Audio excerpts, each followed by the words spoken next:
We are counting down the 10 richest black men in North Carolina, each redefining what wealth, power, and ownership mean in America's new Black Mecca.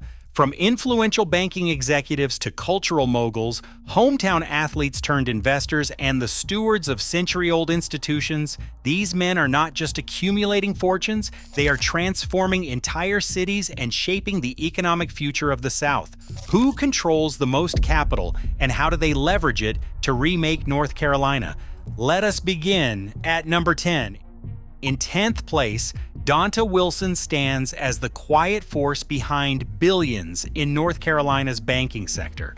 As Chief Consumer and Small Business Banking Officer at Truist Financial Corporation, Wilson oversees a vast network of more than 1,900 branches and leads a team of over 20,000 employees. His reach extends into the financial lives of millions, directing core deposit and lending products that shape the flow of capital through Charlotte, now the nation's second-largest banking hub. Annual compensation for Wilson exceeds $9 million, a figure built not just on salary, but on substantial stock awards that tie his personal wealth directly to the company's performance. This equity-driven model places Wilson among a new generation of black executives whose influence is measured not only by income, but by their ability to move capital at scale. Under his watch, Truist's retail and small business portfolios touch nearly every corner of North Carolina's economy, setting a baseline for ownership, authority, and community leverage in the state's new era of black wealth. Number 9. Julius Peppers turned a storied NFL career into a blueprint for local wealth. Born in Wilson, North Carolina, Peppers became a household name at UNC before earning over $165 million on the gridiron, one of the highest career salaries in league history. But instead of chasing opportunity elsewhere, he anchored his investments in North Carolina, assembling a substantial portfolio of commercial and residential properties across the state. Deeds in Charlotte, Raleigh, and his hometown signal a long-term commitment to land and legacy. Transitioning from athlete to executive, Peppers now serves as a special assistant in the Carolina Panthers front office, bridging the worlds of sports and business. His philanthropic efforts, ranging from major gifts to UNC to targeted hurricane relief, reinforce his presence as a builder, not just a benefactor. With an estimated net worth above $60 million, Peppers stands as proof that hometown athletes can become regional capital allocators, using real estate and executive leadership to keep wealth circulating where it matters most. 8th place belongs to J. Cole, whose rise from Fayetteville native to cultural architect has turned North Carolina pride into a recurring economic force. As founder of Dreamville Records, he built a label that not only launches artists but keeps ownership at the center. J. Cole controls his masters, ensuring every stream and sale flows directly back into his creative engine. The Dreamville Festival, hosted annually in Raleigh, draws more than 100,000 attendees and injects tens of millions of dollars into local hotels, restaurants, and small businesses. This single weekend transforms Dorothea Dix Park into a tourism magnet, with ripple effects felt across the Triangle's economy. Beyond music, J. Cole's minority stake in the Charlotte Hornets signals a strategic move into sports ownership, while his Puma partnership brings a signature sneaker line rooted in Fayetteville's story. By monetizing intellectual property and live events, J. Cole has crafted a model where cultural ownership scales into real, recurring revenue for both himself and his home state. His net worth, estimated between $60 million and $80 million, is amplified by the economic multiplier of the festival and label, proving that staying rooted can be as lucrative as any global move. Number 7. Gene Woods commands one of the most powerful engines of economic growth in North Carolina as Chief Executive Officer of Advocate Health. With annual revenues reaching $35 billion, Woods oversees a system that stretches across 6 states, but its heart beats in Charlotte. Advocate Health employs more than 160,000 people, making it one of the largest private employers in the region. In 2024, Woods' compensation soared to $25.8 million, a figure that drew national attention for its scale and for what it revealed about the system's ambitions. Under his leadership, Advocate Health joined forces with Wake Forest University to deliver Charlotte's first four-year medical school, anchoring the Pearl, a multi-billion-dollar innovation district dedicated to medical research, biotechnology, and advanced surgery training. This project alone is projected to create over 11,000 new jobs, transforming not only the city's skyline but its economic destiny. Woods' influence extends to the boardrooms of Best Buy and the Federal Reserve Bank of Richmond, cementing his role as a kingmaker in both healthcare and finance. In a state where institutional scale defines power, Woods stands at the intersection of medicine, education, and economic development, reshaping Charlotte into a national hub for health innovation. Number 6. Chris Paul has rewritten the playbook for what it means to be an athlete investor in North Carolina. Born in Winston-Salem and a Wake Forest legend, Paul has earned over $390 million in NBA salary alone, but his influence extends far beyond the court. Early on, he spotted the potential of Beyond Meat, investing before the company's initial public offering and cashing out as its value soared. His portfolio now includes stakes in Hyperis, Chirpify, RSPCT basketball, and even a professional bowling league team, reflecting a strategy that values both innovation and community impact. Paul's ownership of the Winston-Salem minor league baseball team roots his capital in his hometown and reinforces a local-first approach. As president of the National Basketball Players Association, he negotiated collective bargaining agreements that raised salaries and secured better benefits for every NBA player, shifting the balance of power toward labor. Off the court, his production company tells stories that spotlight the culture of historically black colleges and universities and black sports history, using media as another lever for influence. With an estimated net worth around $160 million, Chris Paul stands not just as a top earner, but as a strategic allocator of capital, demonstrating how black athletes can shape industries, empower communities, and multiply wealth for the next generation. Number 5. Marvin Ellison commands one of the largest workforces in corporate America as chairman, president, and CEO of Lowe's Companies, Inc. From the company's headquarters in Mooresville, Ellison oversees a retail empire with more than 300,000 employees, a supply chain stretching across every state, and annual revenues that place Lowe's among the Fortune 50. His leadership is not just about scale, but about the quiet power of operational control. Ellison's decisions ripple through every aisle, distribution center, and payroll cycle, shaping the economic lives of workers and communities across North Carolina and beyond. In 2024, his total compensation exceeded $20 million, a figure driven by both salary and a vast accumulation of Lowe's stock. Hundreds of thousands of shares translate into tens of millions in equity. This personal stake aligns his fortunes with the company's performance, reinforcing a model where executive wealth is tied to the prosperity of the enterprise. Ellison's influence extends into the boardroom at FedEx, adding a global dimension to his reach. His rise to the top of a $90 billion company stands as a rare achievement for a black executive in corporate America, and his presence in North Carolina cements the state's status as a command center for black economic leadership. The scale of job creation and capital under his direction sets a benchmark for corporate impact, bridging the worlds of local employment and global brand equity.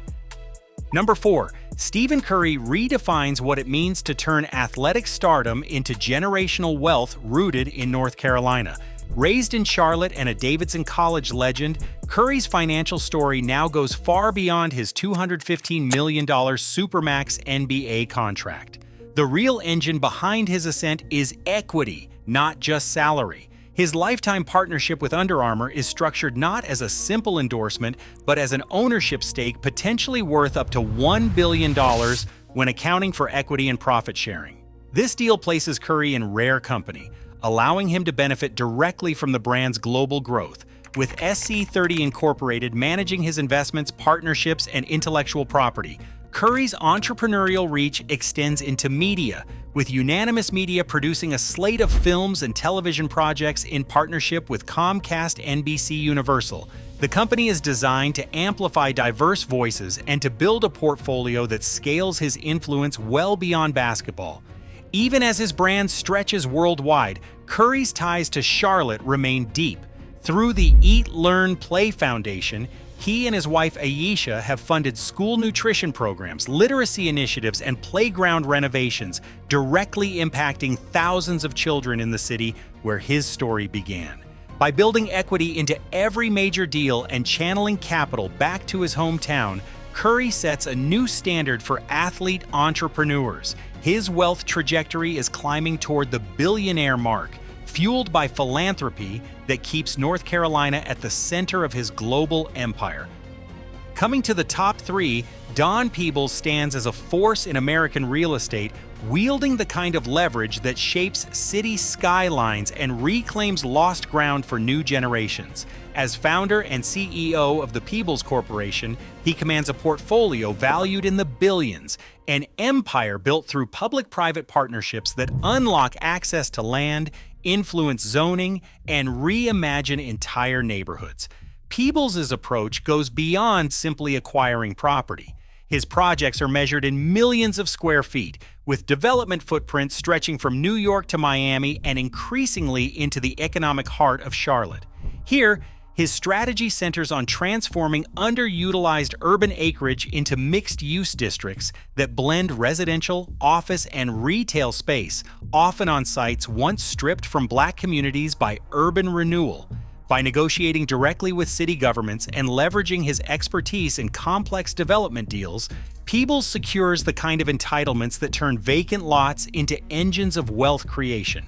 This model not only generates substantial returns, but also restores agency to communities long denied ownership. His company's presence in Charlotte signals a new phase for the city, one where Black developers hold the keys to multi-billion-dollar projects and dictate the terms of growth. While most developers work within boundaries set by others, Peebles' mastery of public-private partnerships allows him to rewrite the rules, putting control and equity back into the hands of those historically left out. In a state where land is power, Don Peebles demonstrates how strategic ownership and city-scale vision can redraw the map of Black wealth, setting a legacy from the ground up. In second place, Durham's Black Wall Street legacy stands as the bedrock of Black wealth in North Carolina, proof that institutions, not just individuals, create lasting prosperity. The story begins in 1898 when North Carolina Mutual Life Insurance Company was founded by John Merrick and a small group of visionaries determined to serve a community excluded from mainstream financial services. Their model, known as industrial insurance, offered dignity and security through small weekly premiums, providing burial benefits and a financial foothold for thousands of Black families.